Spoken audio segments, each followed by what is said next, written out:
Senhoras e senhores, sejam bem-vindos a essa conversa sobre a clínica médica. Eu sou o professor Everton e vou te mostrar um pouquinho hoje sobre a clínica médica. Eu quero, na verdade, o meu papel aqui hoje é te contar um pouco sobre os 5 principais temas que caem na sua prova de cardiologia, hepatologia, nefrologia, pneumologia e hematologia. Mas antes de tudo, eu quero te dar um presente.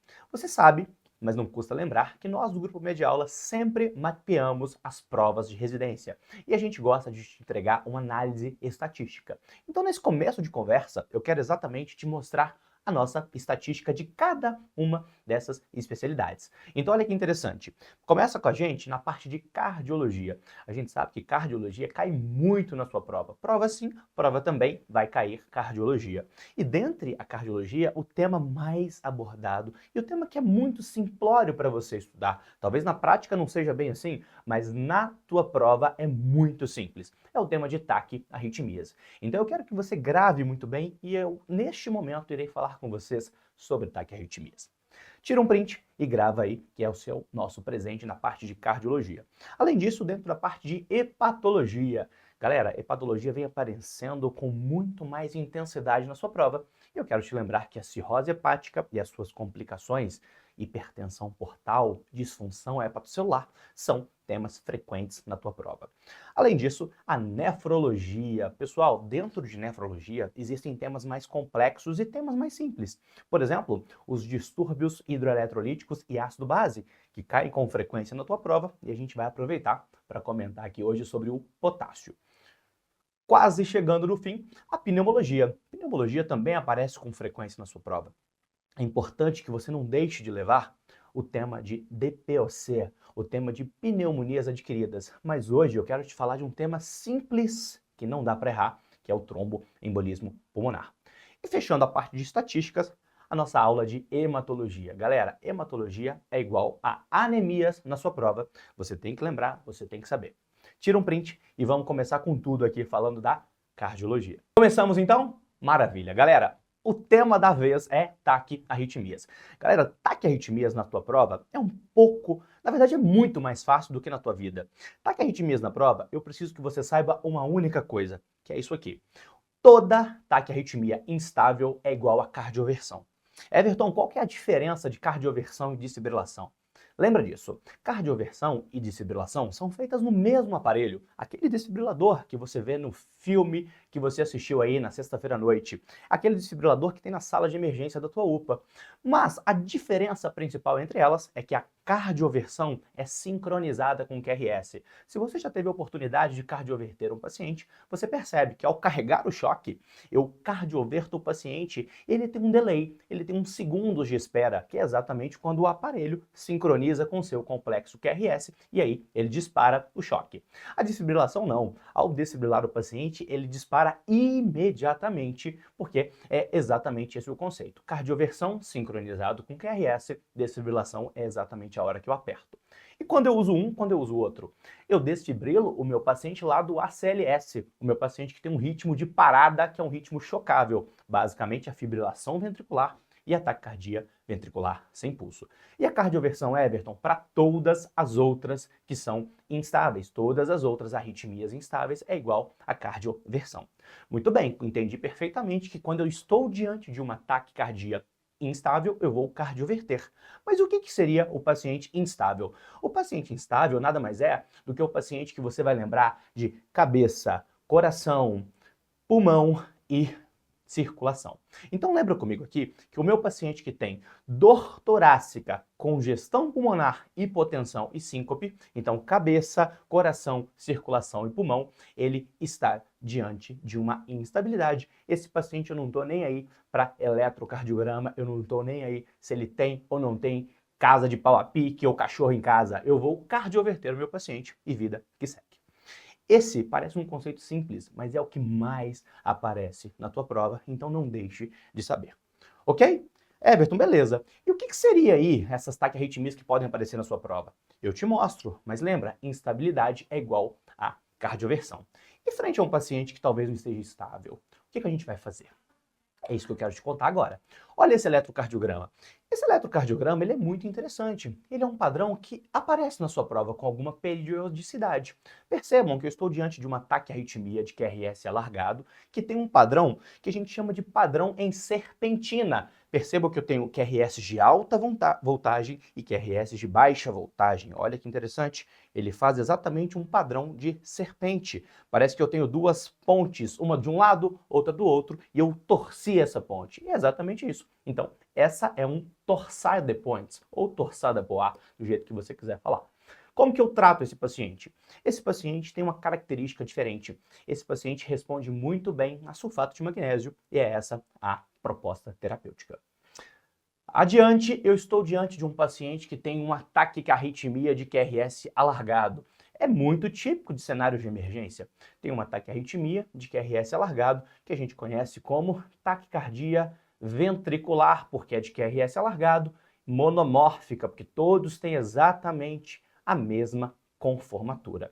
Chega um momento que essa taquicardia ventricular monomórfica, porque não teve alguma intervenção ou porque o paciente piorou de fato, ela evolui para um ritmo totalmente dissincrônico. Ela evolui para um ritmo que não tem correlação, eu não consigo ver se eu tenho ventrículo, se eu tenho atividade atrial, que é nada mais nada menos do que a fibrilação ventricular.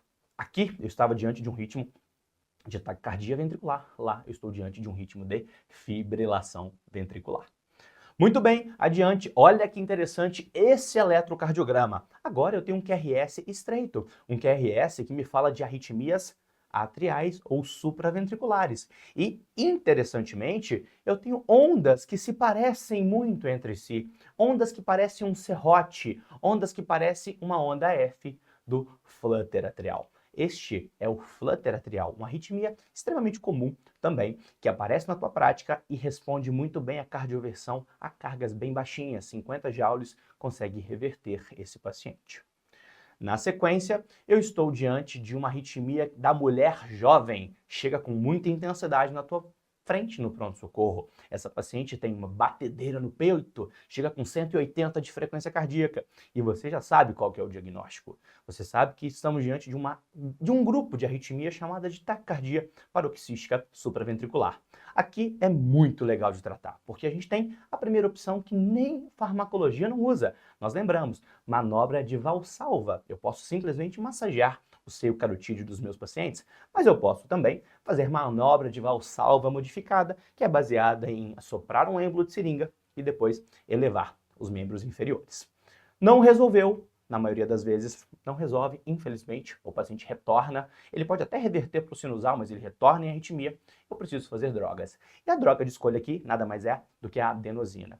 A gente faz a adenosina, posso fazer uma primeira dose, uma dose inicial de 6 mg, e se não resolver, uma segunda dose de dobro da dose, 12 mg. Maravilha? E, por fim, mas não menos importante, a arritmia mais comum da tua prática. Você pode ter uma arritmia dessa. Algum familiar seu, algum paciente seu pode ter uma arritmia dessa, que é uma arritmia de QRS estreito e ritmo irregular e ausência de linha de base, ausência de onda P, que é a famosíssima fibrilação atrial, que nós discutimos o tratamento em um outro momento. Mas esse paciente a gente lembra, eu controlo ritmo, controlo frequência, tenho que anticoagular, baseado na classificação de Chades e por aí vai. Maravilha? Então, taquiarritmia na tua prova tem que saber.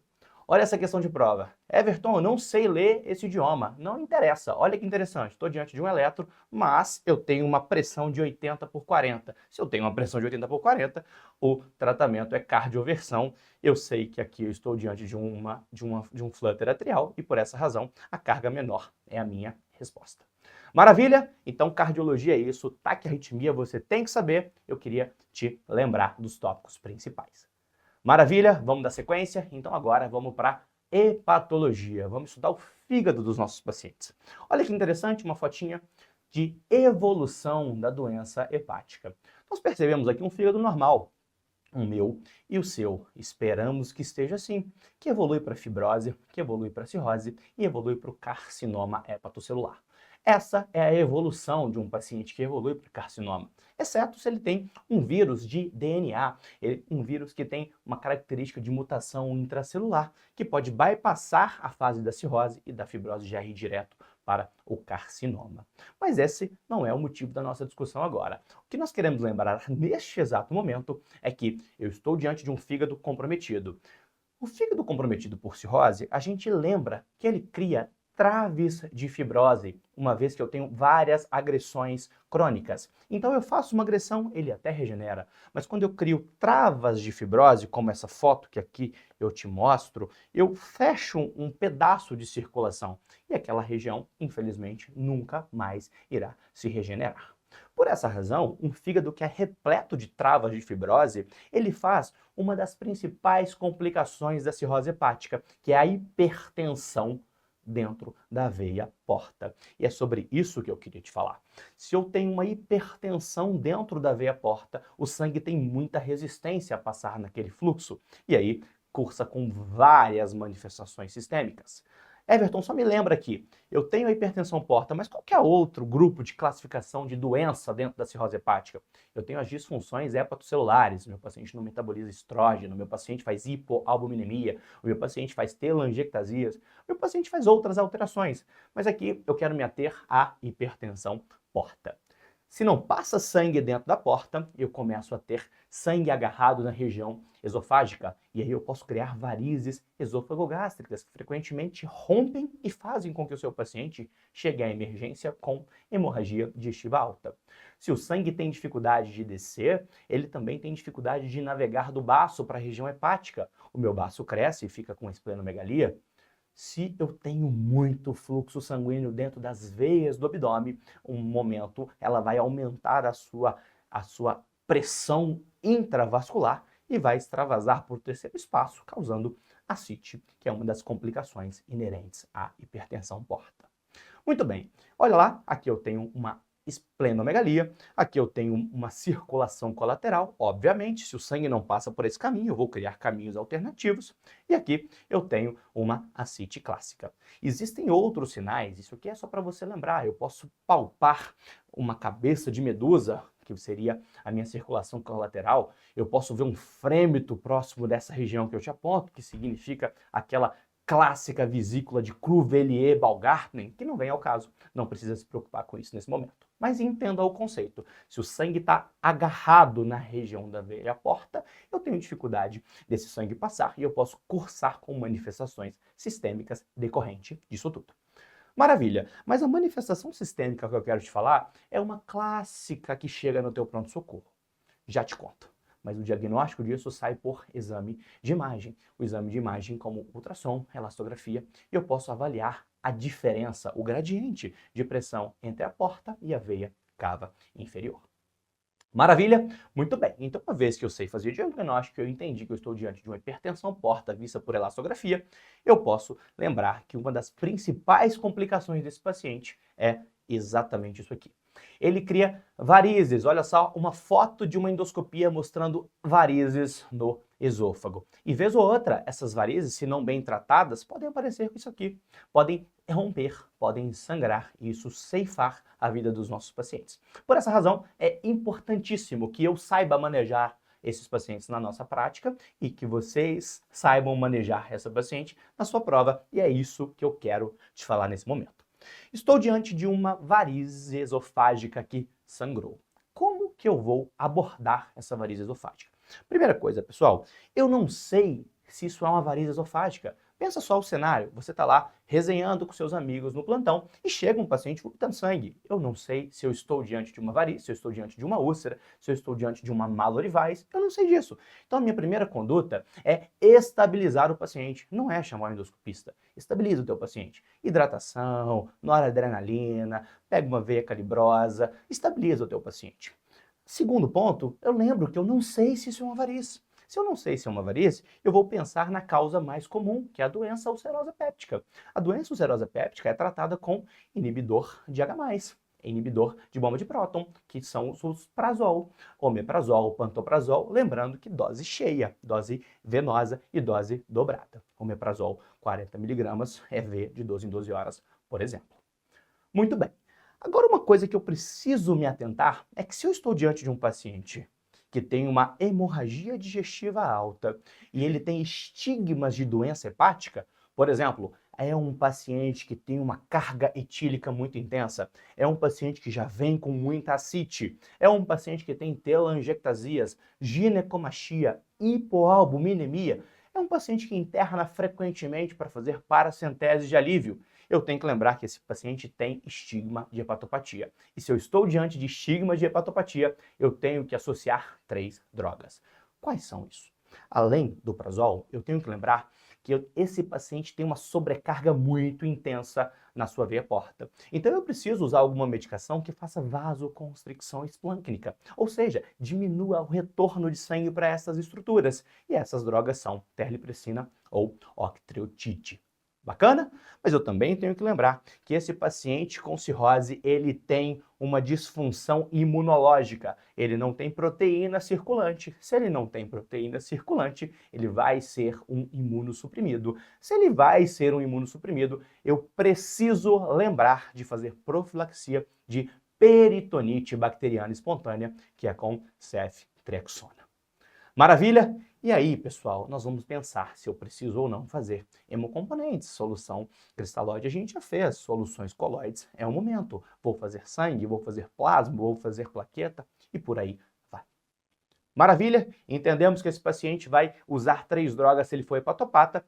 Entendemos que o primeiro passo é a estabilização hemodinâmica e entendemos que eu não quero saber se é úlcera ou não no momento, eu vou fazer prazol. Certo?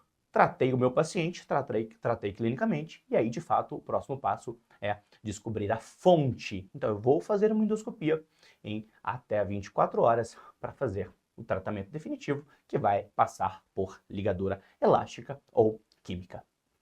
Maravilha? Entendemos as varizes? Ótimo. Excelente. Vamos para o próximo tema que a gente vai falar aqui no nosso bate-bola de cada uma das especialidades, e eu quero te falar sobre o potássio. Galera, potássio está dentro dos distúrbios hidroeletrolíticos e caem com muita frequência na tua prova. Eu quero comentar um pouquinho agora sobre o potássio. Nós sabemos que o potássio nada mais é do que um íon intracelular e que dentro da célula ele tem, obviamente, uma concentração maior. Fora da célula, ele gira em torno de 3 a 5, 3,5 a 5,5, a depender do laboratório. Isso é importante porque nós vamos lembrar que o potássio em excesso, ele determina exatamente a excitabilidade neuromuscular. Então, o grande problema do potássio não é exatamente contrastura muscular de musculatura lisa, de musculatura esquelética, mas sim de musculatura cardíaca. Então, um grande problema aqui, e por isso que a gente precisa saber um pouco mais de potássio, é o coração dos nossos pacientes. Para eu saber manejar o potássio, eu preciso lembrar por quem ele é controlado. E o potássio ele é controlado por algumas estruturas. Por exemplo, a aldosterona. Lá no pré-primário da medicina, a gente estudava a aldosterona. Lembrava que ela fazia reabsorção de sódio e excreção de potássio. Existem medicações que fazem inibição de aldosterona e por aí vai. Ou seja, ela manda no potássio. Assim como a adrenalina. Se eu estou diante de um cenário de luta ou fuga, tem um cachorro bravo correndo atrás de mim, eu preciso colocar potássio para dentro da célula para eu acelerar a contração muscular e, de fato, conseguir avançar.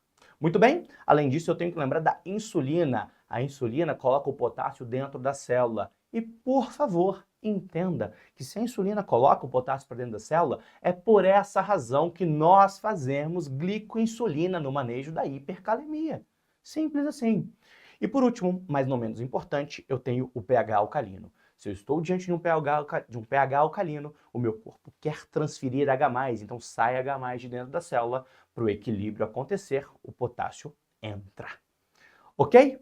Então sei que esses são os portões do potássio no meu corpo. Maravilha? Mas é isso que a prova te cobra. A prova te cobra o manejo de uma doença associada à calemia. Pensa comigo, se eu estou diante de uma hipercalemia, eu só tenho 2 causas. A primeira causa é que o meu paciente liberou potássio demais.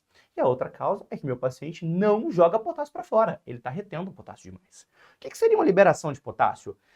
Estou diante de uma acidose, por exemplo. Eu acabei de te dizer que o pH alcalino, ele faz com que o potássio entre na célula. A acidose é o contrário, o potássio sai da célula. Estou diante de uma rabdomiólise, lise tumoral, hemólise maciça. todas as situações que fazem com que eu tenha lise, com que eu tenha hemólise. Qual que é o principal íon intracelular? Potássio. Ele sai para a célula e o nosso paciente fica hipercalêmico.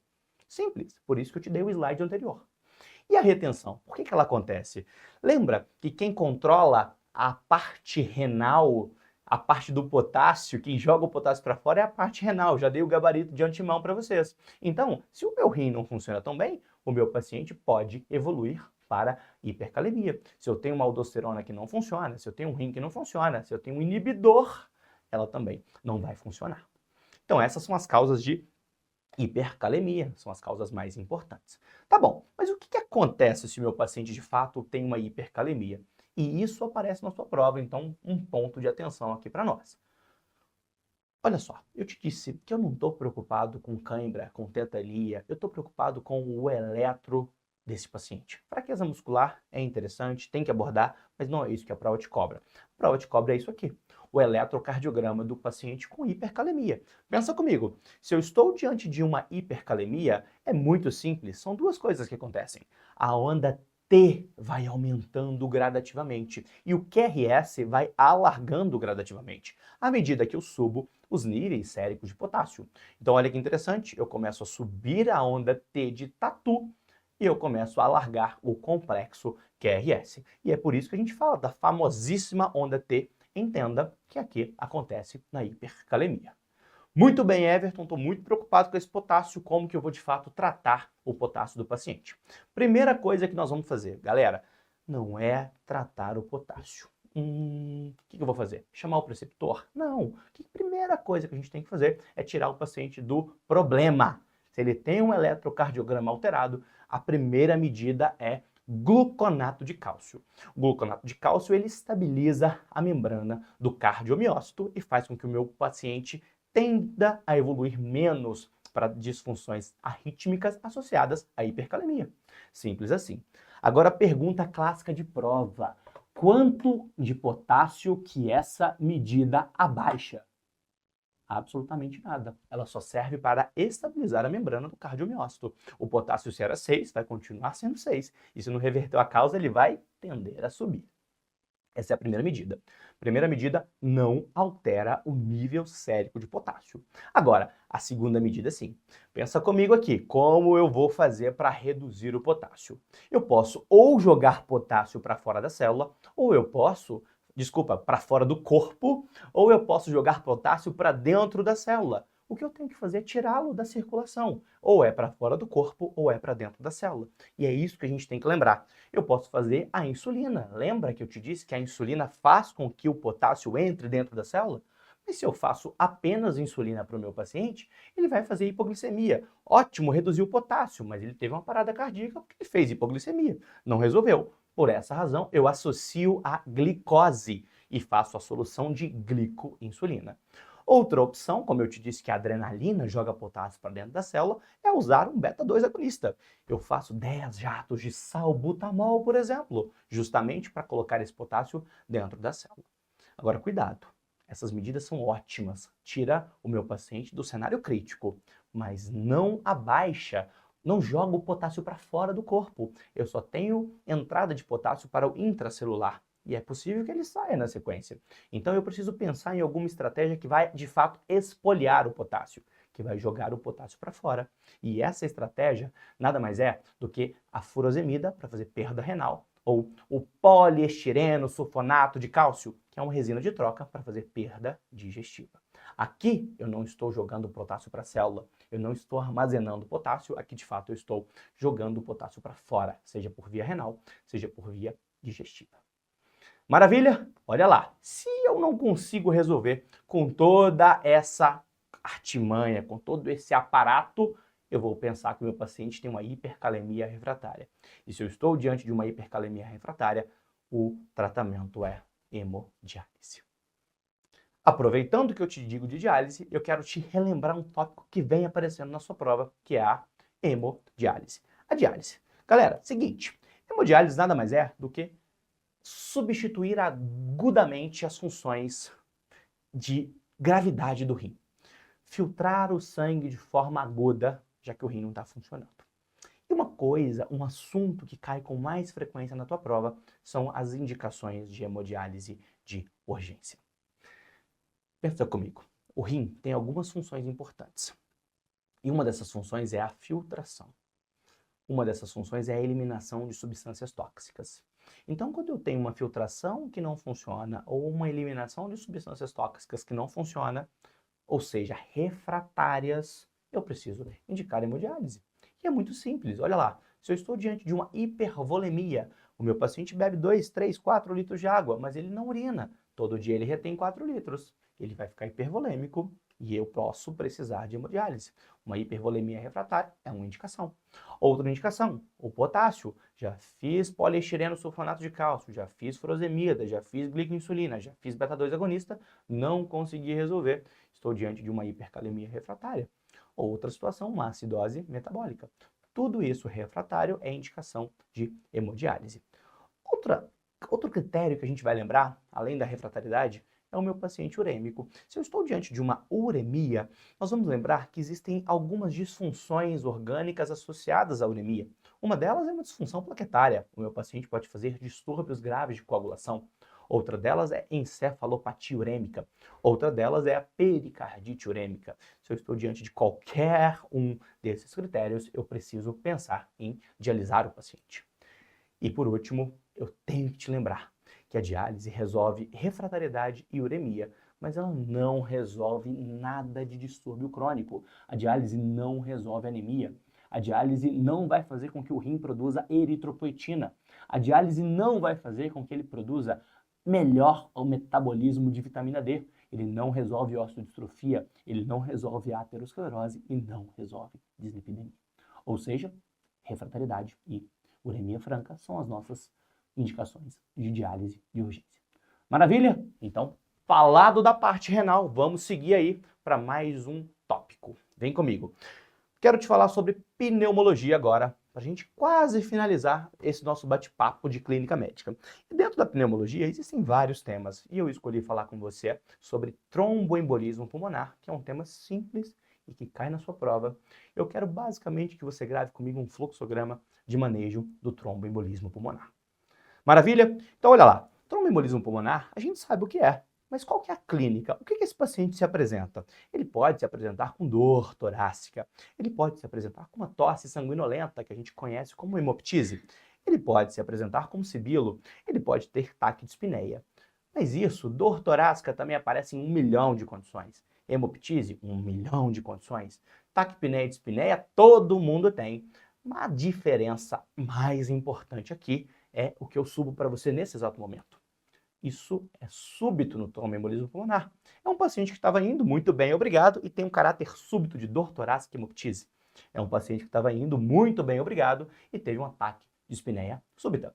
Se eu estou diante de qualquer manifestação dessa, de caráter súbito, tenho que pensar em tromboembolismo pulmonar.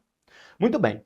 E se eu estou diante de um paciente que faz uma embolia maciça? Ele pode ter um tampamento, uma obstrução, uma oclusão da circulação pulmonar e fazer hipotensão e cor pulmonale, que nada mais é do que aquela disfunção de ventrículo direito secundário a uma alteração pulmonar.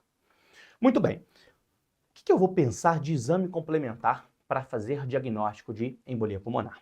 Eu tenho exames que me trazem dados indiretos. Por exemplo, o eletrocardiograma me traz um padrão muito sensível e um padrão muito específico. O que é sensibilidade? É aquele que me fala assim, olha só, isso pode ser embolia, mas pode ser um monte de outras coisas. Ou seja, não tem um valor preditivo negativo, tem um valor preditivo negativo importante. Ou seja, se eu estou diante de um ataque cardíaco sinusal, eu posso ter um indício de tromboembolia pulmonar, mas isso não me traz especificidade.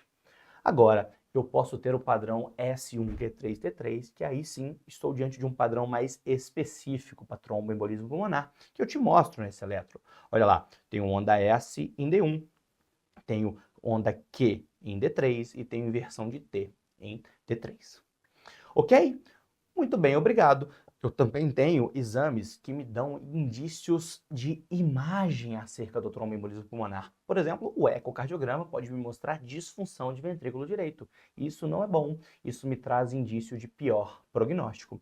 Acerca do prognóstico, nós temos que lembrar também de BNP e troponina, que são marcadores cardíacos que também podem se alterar frente a um quadro de tromboembolismo pulmonar de maior gravidade. E a pergunta que você está me fazendo agora é o dímero. Quando entra o dímero no tromboembolismo pulmonar? Para lembrar do dímero, eu quero te falar de um fluxograma, que é exatamente o que eu te mostro na próxima imagem. Olha que interessante. O dímero, ele é muito importante para um tipo de suspeita de embolia pulmonar. Acompanhe comigo. Se eu estou diante de uma suspeita de embolia pulmonar, ou seja, era uma mulher jovem, usuária de anticoncepcional, que fez uma viagem longa para a Suíça, levantou e teve uma dor no peito de forte intensidade associada à dispneia. Isso é uma suspeita. Mas percebe que essa é uma suspeita forte? Mas eu poderia ter um paciente que ficou sentado trabalhando o dia todo e levantou e também teve dispneia. Isso pode ser uma suspeita fraca. E não é a minha avaliação de alta ou baixa probabilidade que define. Existe um score para isso, que é o famosíssimo score de Wells. Então, se eu estou diante de um score de Wells menor ou igual a 4, isso é chamado de baixa probabilidade. Maior que 4 é chamado de alta probabilidade, e aqui eu te mostro o score de Wells. Muito bem, se eu estou diante de um score de Wells de alta probabilidade, eu não preciso fazer dedímero. O dedímero não vai mudar a minha vida. Eu já entendi que a mulher jovem, usuária de anticoncepcional, uma viagem longa em classe econômica, fez uma síndrome da classe econômica, já tem alta suspeição de embolia pulmonar. Então eu já vou partir para tratamento e imagem. Posso fazer angiotomografia, que é legal, mas lembra que usa contraste, pode fazer alteração renal. Posso usar a cintilografia, que vai avaliar a ventilação-perfusão, e aí não tem alteração renal. Posso fazer um Doppler de membro inferior, que vai me dar um indício indireto de trombose, uma vez que a maioria das embolias pulmonares vem dos membros inferiores. Se eu tenho embolia no membro inferior, eu já tenho indicação de anticoagular. Eu vou inferir que esse paciente pode, de fato, ter alteração pulmonar associada. E eu posso fazer o padrão ouro, que seria a arteriografia. Tudo bem, Everton, mas você começou falando desse slide para me contar sobre o dímero. Onde entra o dímero? O dímero entra aqui, na baixa probabilidade. Porque se eu acho que isso não é TEP e o meu dímero vem um valor alto, poxa vida, eu acho que não é TEP, mas o dímero acha que é. Em quem que eu confio? Olha lá que interessante.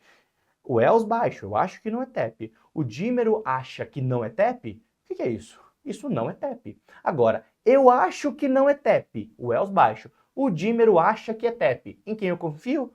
No dímero. No dímero, e aí de fato eu vou partir para a imagem.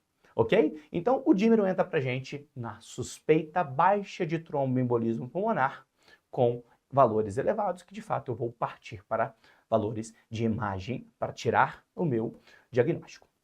Ok? E estou diante de uma embolia pulmonar, como que eu vou tratar? O tratamento perpassa anticoagulação. O tratamento dos meus pacientes é anticoagulação por alguns meses, 3 meses, 6 meses, a depender da condição que provocou essa embolia pulmonar.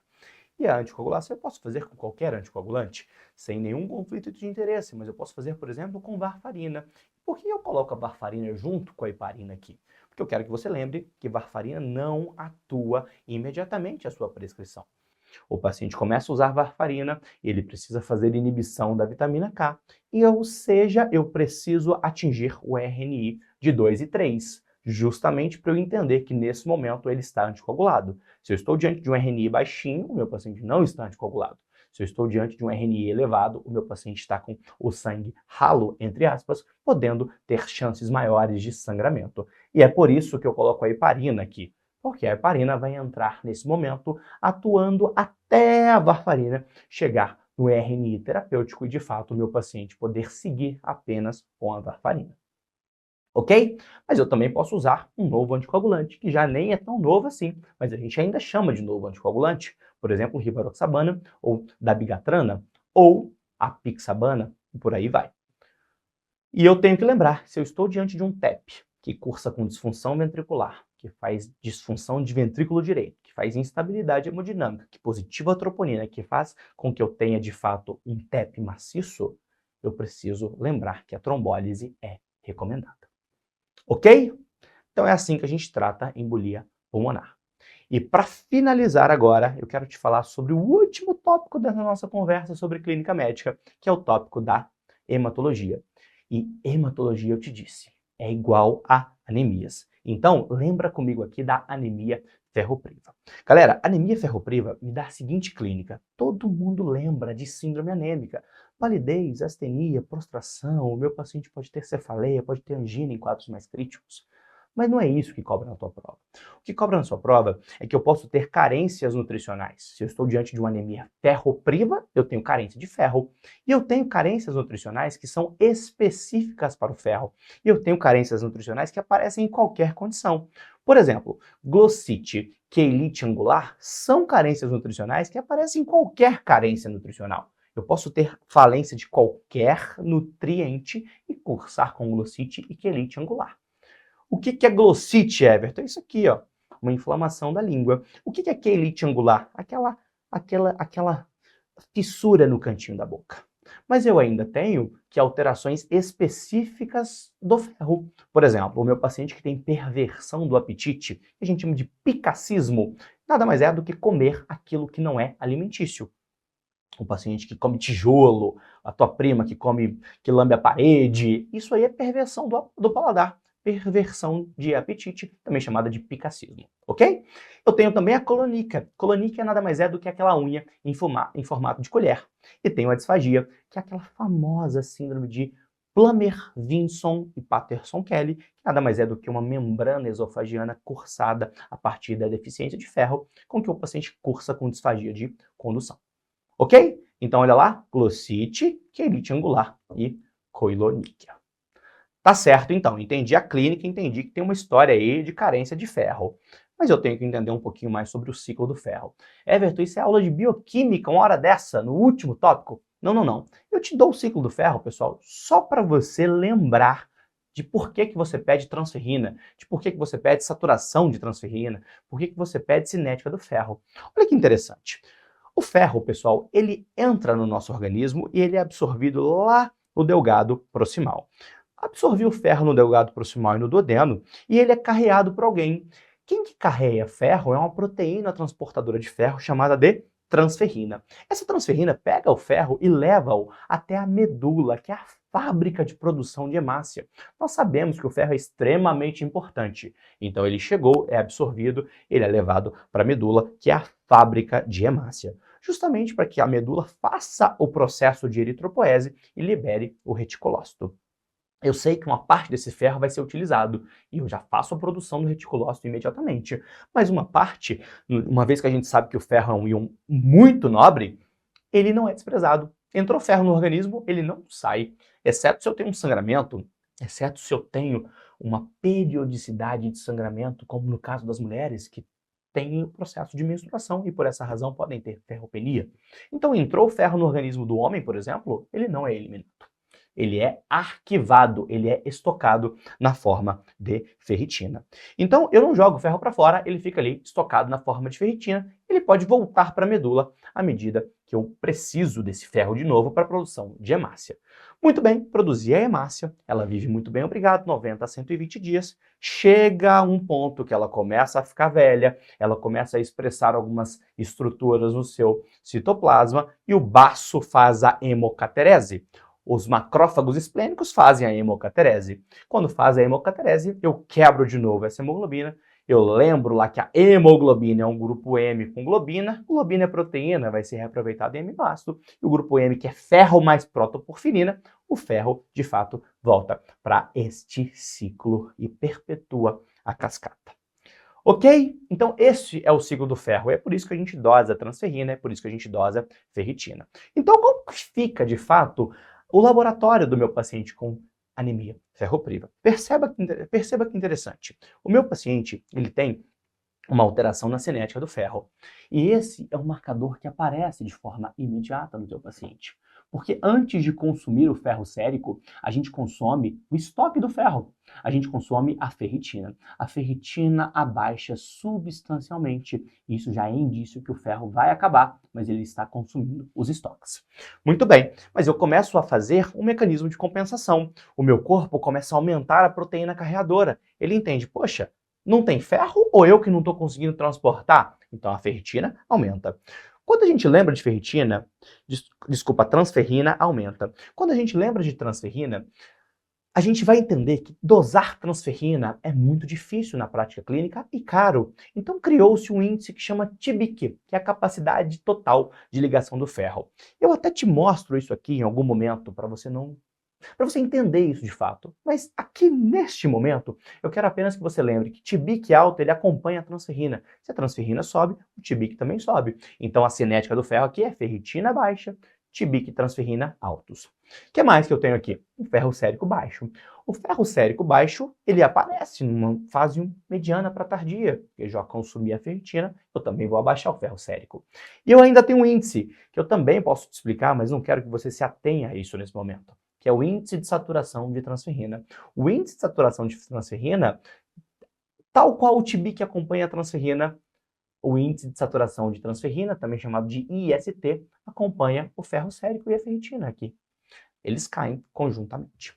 Ok? Então essa é a manifestação da cinética do ferro de uma anemia ferropriva. Eu tenho ferro baixo, ferritina baixa, índice de saturação de transferrina baixo, TBIC e transferrina alta. Tá certo?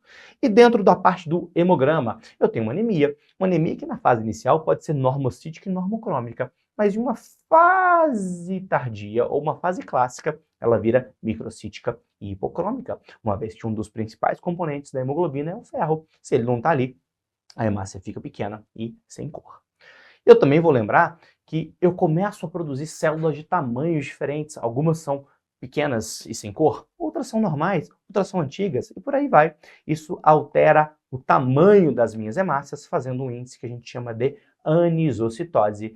Anisocitose nada mais é do que hemácias de tamanhos diferentes na circulação. Tem uma pequena, uma média, uma grande. Quanto mais eu tenho essa variação de tamanho, mais eu tenho elevado o meu RTW. Ele é um índice de anisocitose. Eu também posso fazer trombocitose reacional.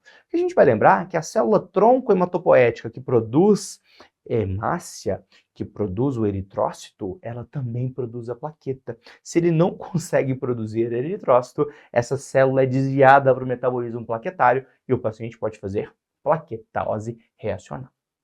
Muito bem, esse é o laboratório da anemia ferropriva. Mas o que eu tenho que lembrar para tratar o meu paciente com anemia ferropriva? Eu tenho que dar ferro. Eu vou tratar com ferro. Mas não é isso que a prova te pergunta. A prova te pergunta que você tem que lembrar de investigar a causa. Porque o meu paciente, uma vez que entra ferro no organismo, ele não perde. Ele está perdendo por quê? Tem alguma coisa acontecendo. E é importantíssimo que a gente investigue a causa. Por exemplo, é uma criança? Poxa, será que essa criança nasceu prematura? Será que essa criança tem uma ancilostomia? Será que essa criança teve um desmame precoce? E por aí vai. É uma gestante? Poxa, a gestante tem um metabolismo acelerado, tem um feto consumindo. Será que eu preciso repor? É um adulto jovem que está perdendo peso? Mas na prova, de verdade, o que te pergunta é isso aqui, ó. É o meu paciente acima de 50 anos que tem que fazer medicina preventiva. Ele tem que investigar a perda digestiva. Anemia ferropriva em paciente acima de 50 anos na sua prova de residência é igual à investigação de câncer coloretal. Ok? E, obviamente, eu vou fazer reposição de ferro, geralmente na dose de 120 a 200 mg de ferro elementar, mas isso a prova não te pergunta. Eu vou observar a resposta. A resposta vem pelo pico de reticulócitos. Comecei a produzir, o reticulócito vai subir em 7 a 10 dias e a ferritina é o marcador que vai me indicar que eu, nesse momento, já posso parar de tratar anemia ferropriva. Que se eu já conseguir recuperar as células, já consegui recuperar o ferro e agora já consegui recuperar até o armário de ferro, até os estoques de ferro, eu já posso cessar o tratamento. Maravilha, pessoal! Olha lá, hein? Falamos aqui de taquiarritmia, de embolia pulmonar, de doença do potássio, falamos ainda de anemia ferropriva e eu não quero que você deixe de saber nenhum desses temas para sua prova. Foi um prazer imenso estar aqui com você. Obrigado por me receber na tua casa, no teu plantão, no teu cantinho de estudos. Conta com a gente, estamos juntos para finalizar e gabaritar a tua prova de residência. Um grande abraço, boa semana, juízo e até a próxima. Muito obrigado.